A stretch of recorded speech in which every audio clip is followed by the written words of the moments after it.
meeting to order January 19th. Please join me in the taking of the flag. Pledge allegiance to the flag of the United States of America and to the republic for which it stands, one nation, under God, indivisible, with liberty and justice for all. Thank you.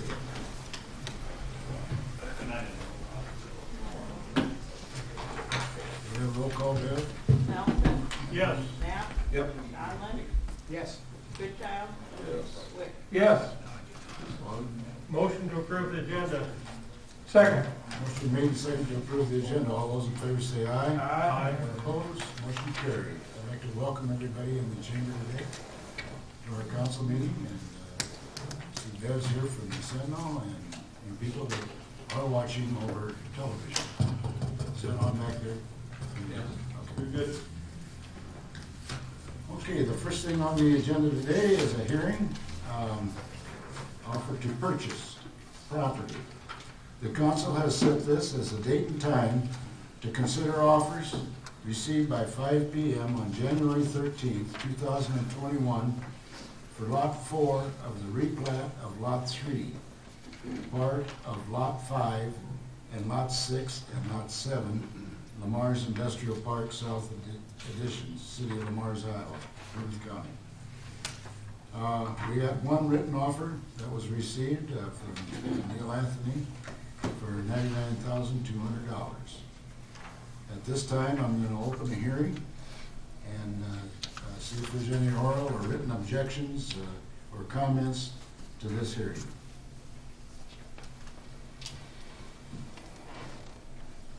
I'm going to once again ask if there's any written or oral objections or comments to the hearing itself.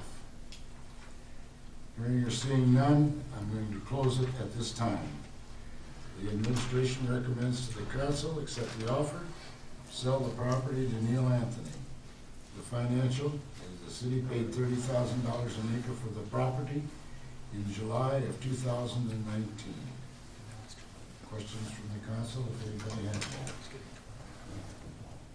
Neil Anthony. I don't know, but I don't really have any comments unless there's questions. Okay. Motion adopting resolution 21-4 to authorize the sale of lot 4 of replat of lot 3, part of lot 5, and lots 6 and 7, Industrial Park South Addition, City of Lamar, Plymouth County, Iowa. Second to the motion. Motion made and second to adopt the resolution number 24-4 to authorize the sale of Lot 4 of replat of Lot 3, part of Lot 5, and Lots 6 and 7, Lamar's Industrial Park South Addition, City of Lamar's of Plymouth County. Do we have a roll call on that, Deb? Goodchild? Yes. Conlon? Yes. Wick? Yes. Knapp? Yep. Nelson? Yes. Motion carried. Okay, moving on to general discussion. And today, I believe, Jason, we've got a legal lead presentation, am I right? I don't know. I haven't seen them out there. Oh, I thought it was organized. Close. You don't see anybody waiting on you.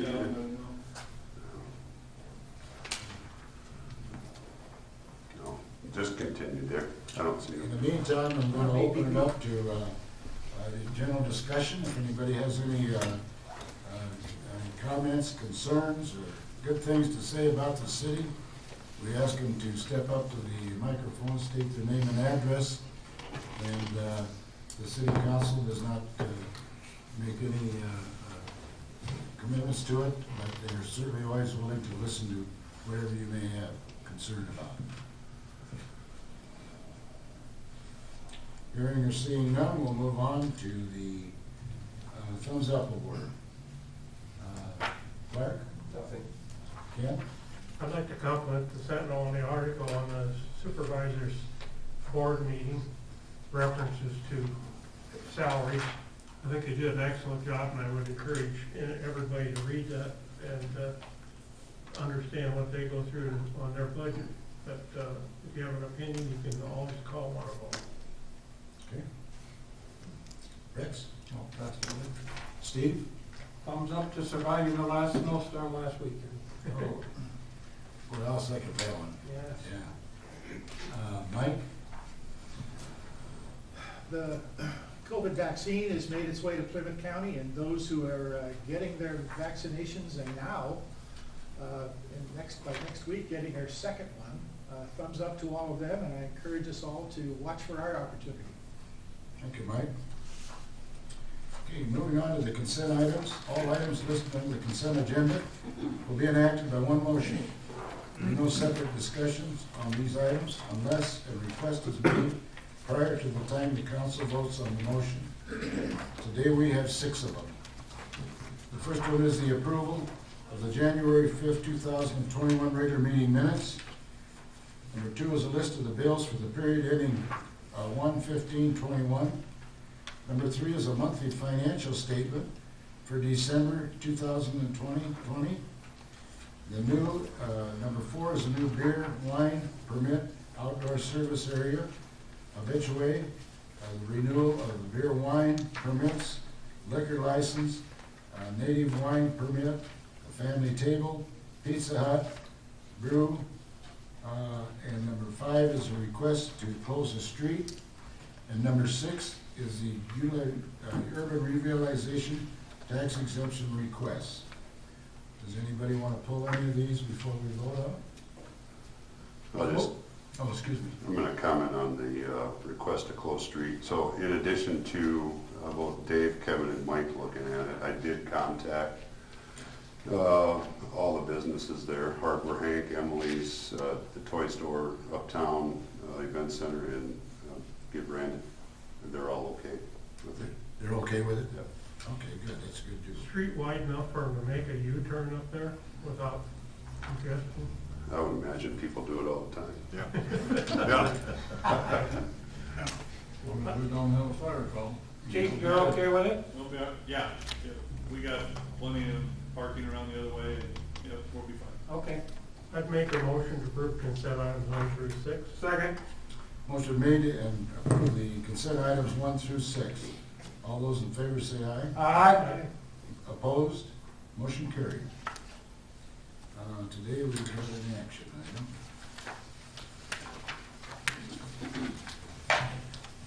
Okay, moving on to the action items, loan modification and extension.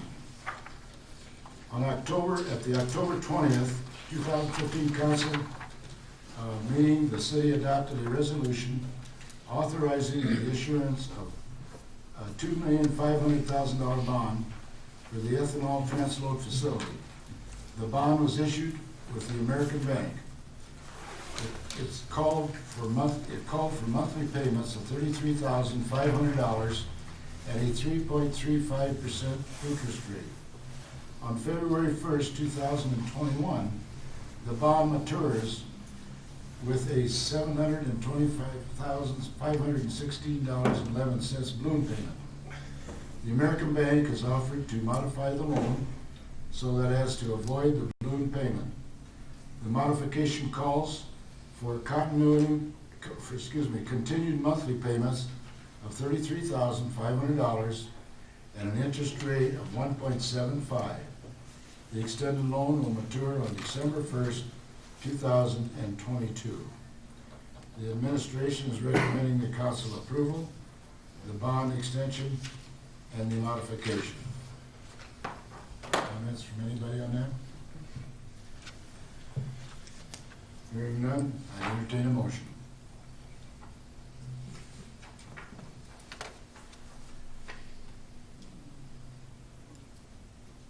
Motion to adopt resolution number 21-5, approve the bond modification and extension with American Bank.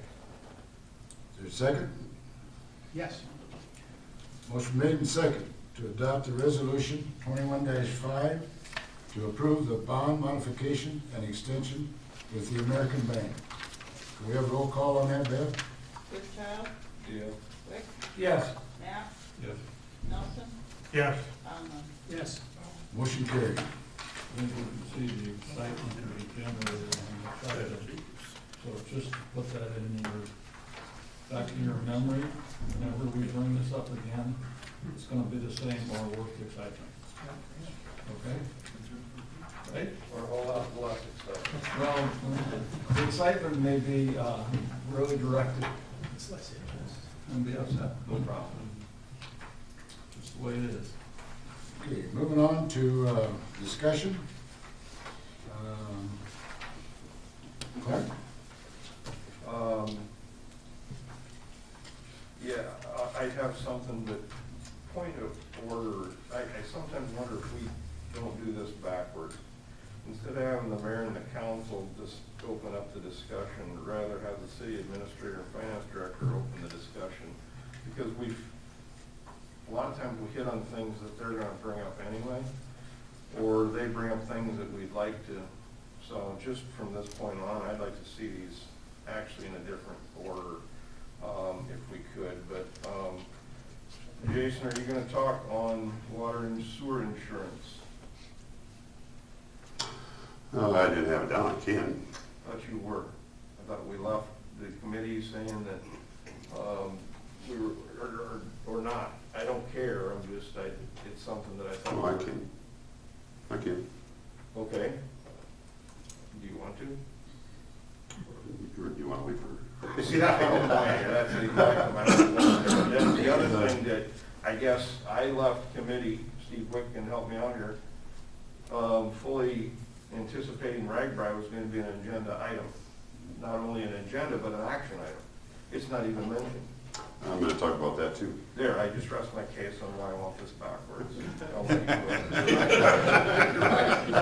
Okay, go ahead. Excuse me, before you get done, how do you want this rearranged? Just. Well, I just think City that- administrator, finance director can be in front, and the council can be on the bottom of the discussion item. Because we usually have questions off of their stuff, and rather than us bringing up what they've already loaded for, you know, because they're gonna talk about sewer water insurance or. Just move council mayor to 3. Yeah, so you see what I'm saying, Dick? Just move us to 3. It's not a big deal, it's not a big deal. 2 and but 1 and put 3 to 2. But I've always thought I it just kind want to of, understand, so I understand. yeah, and I just feel it always kind of goes backwards. Yeah. So anyway, go ahead, Ken, or Okay, do you have anything else on this? No. Ken? As unusual as it might be, I would agree with Clark. Now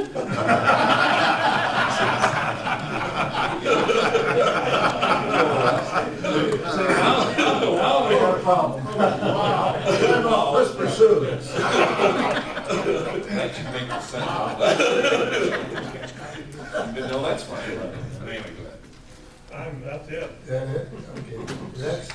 Yeah, I think that we just should follow most of the time their questions. I'm sure that they'll bring up things that. Okay. Steve? Nothing. Mike? I'm good. Okay, real good. Moving on to the, you want to handle the annual reports and stuff? Jason, you want me to? Where do you want me to talk first? Dave can go. Shut the door. He's already out. Okay, we're gonna have the annual report from Dave. Dave, come on up, David. Dave? First? Yeah. All right. No, we can't hear you. Well, you can hear me. Thanks. Is that planned? Well, and it didn't slow down, so you don't have to call. So. No, well, not yet. It's a long way through town. Good afternoon, Mayor, Council, and Administration. The annual report for your fire rescue department you should have a copy of for 2020. I'll just zip through it here real quick. The cover page is a nice shot downtown on a furnace problem on our ice cream parlor. I thought that was a pretty cool picture. The next page is our membership for 2020. We had 29 personnel, 3 full-time and 3 that are on probation yet. How it works for us is the members do a probationary period for at least 6 months up to a year until they get their Firefighter 1 national certification, and then we vote on them to become into the regular membership. So currently we are staffed with 29. The call totals for the year, as you see on the next page, 496 calls for the year, 426 city, 88 rural, and 22 mutual aids where we went to assist other communities. And the breakdown is right there of how those calls pan out. And dollar loss, of course, not all those get reported, and those are estimates for the year. We did really well on fire loss, and that should say 2020. That was a misprint there, but we did real well on fire loss. I mean, we can have one fire that would total that $591,000, so we did really well this year. And then we got a couple of pretty graph charts for you on the call breakdown, total number over the last few years from 16 to 20. And as you can see, it fluctuates a little bit here and there. COVID didn't really slow us down much. We were wondering how that was going to go, but it didn't really change much. And then the next page is the breakdown of city rural mutual aid, and then the chief investigations are the calls that we handle in-house. And Clark, I know you've asked that before, of ones we're not calling the whole staff in for, so we had 83 of those this year. So 83 times we used the full-time staff or the chief to take care of those. And that number, varies depending on what the call situation is. And then the next page, activities other than emergencies. When people say, what do you do besides sit down and wait for an emergency? We did 241 inspections, and that is everything from the schools to the daycares to liquor licenses, the jail, flammable liquids, new construction. So 241 of those. We had 68 possible training sessions for our firefighters to attend, either in-house or in another location. Meetings and programs attended, 248, and that's every meeting from council meetings to you name it, RAGBRAI meetings to disaster meetings to hospital meetings to things like that, COVID meetings, all those. Classes conducted to public and businesses, those were down a little bit this year due to COVID, but we did do 21. Public and business people trained 67. Fire prevention talks, we did 17 and talked to about 239 kids. I will tell you that slowed down because of COVID. We had the station kind of locked down, that we didn't have tours coming in. We did go out to the schools and do talks in the daycare, so we did 17 of those. Also, I'd be remiss if I didn't mention the 1,500 handouts that go out to the preschool through 5th grade students every year. And I want to personally thank all the businesses and individuals that donate to that program. That's something that doesn't come out of the city budget. It doesn't come out of our donations for our fire equipment.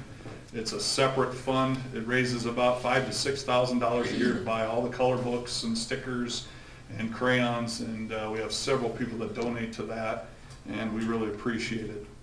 We have our smoke trailer that we train in every year. We also take that down to Western Iowa Tech Fire School. We put 51 new firefighters through that, and that was firefighters from Iowa, South Dakota, and Nebraska that we put through our training trailer.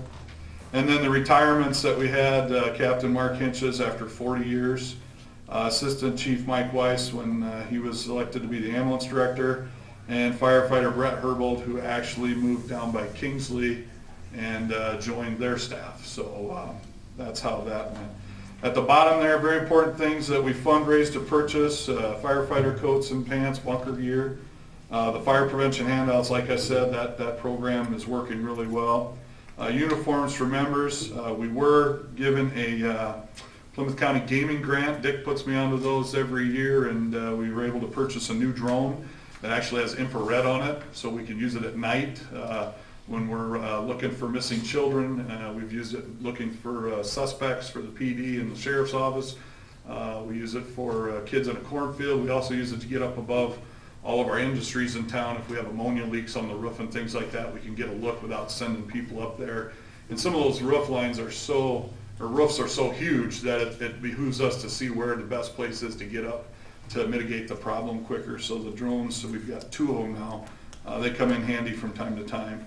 We did buy a new Jaws of Life small cutter and a large ram. The small cutter is something that we can get in and cut brake pedals and things with. Unfortunately, a lot of times in these accidents, people's feet and legs get tangled up in the dash and the brakes, and it just makes our job so much easier to free those trapped individuals. And just some other fittings and adapters. We got these cool jackets for everybody and things like that. So all in all, our fund drive, we appreciate everybody that supports that every year. That allows us to be the best we can be because they're offsetting costs for the taxpayers. And I'm a taxpayer too, so I definitely appreciate that. And then the last page is just a couple of photo pages I like to throw in, especially for our guys.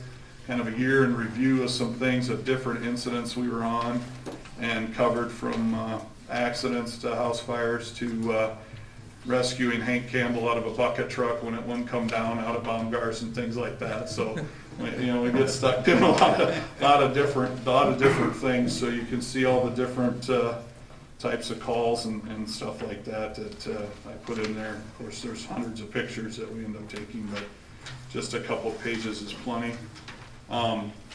With that, I'd like to thank administration, the council, and the mayor for all your support. All the other departments we work with, ambulance, police, sheriff, water, streets, parks, I don't want to leave anybody out, wastewater. I mean, we work together well as a team in this city, and we do a lot with less, and that helps us be a great city, and we have great community support.